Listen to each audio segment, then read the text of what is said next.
Imagine it's the year 2040, a silent clinic, a decision that could change humanity forever. You're not here for an ultrasound. You're here to choose your child's future. The room is bright, sterile, and impossibly advanced. The doctor doesn't hand you a report. He hands you a menu. Eye color, height, intelligence level, everything is customizable. And then comes the ultimate option. Remove disease completely. Cancer, obesity, depression, deleted before birth. Your heart races. This isn't science fiction anymore. You look at your partner. This is your child's life. One swipe of a card and evolution changes. In that moment, nature loses control and humanity enters a new era. To understand this future, we must understand DNA. DNA is the code that builds every part of you. For thousands of years, that code was untouchable. If something went wrong, we simply endured it. But then scientists discovered CRISPR, a microscopic tool that can cut and edit genetic code.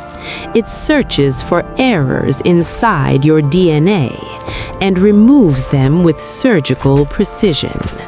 Then it replaces them with healthier code. For the first time, evolution became editable. Diseases once considered permanent suddenly weren't. Human suffering could finally be reduced. But power like this never stays limited. In 2018, something happened that shocked the world. A scientist announced he had edited human embryos. Twin baby girls were born with modified DNA. They were engineered to resist HIV. The global scientific community reacted with outrage. The line had been crossed. He was later sentenced to prison, but the proof remained. Gene editing in humans was no longer theoretical. The genie was out of the bottle. Now imagine this technology becoming commercial.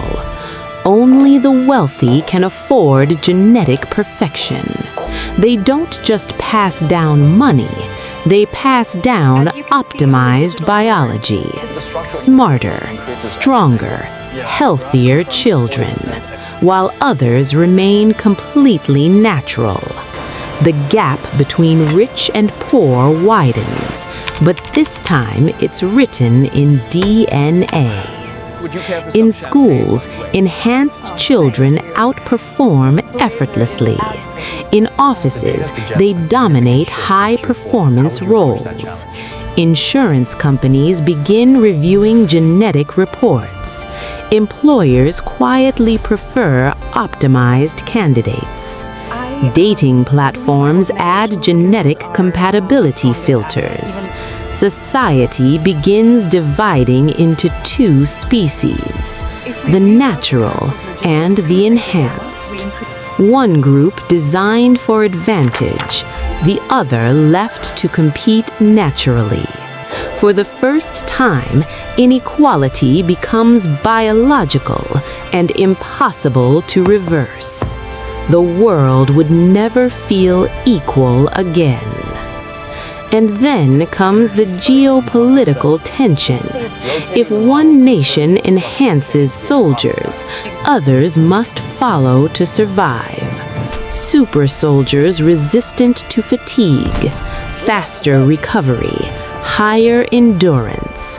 A global arms race begins, not of weapons, but of biology.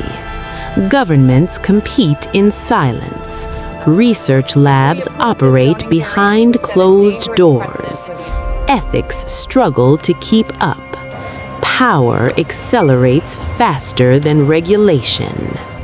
History shows technology rarely stays contained, and once a breakthrough exists, it spreads, no matter the consequences. Which brings us back to a simple question. Are we ready to redesign ourselves? You and I may be the last natural generation, the last shaped only by chance. The next generation could be engineered, designed for perfection, or designed for control. The choice will not be easy. If you had the money, would you edit your child's DNA or let nature decide?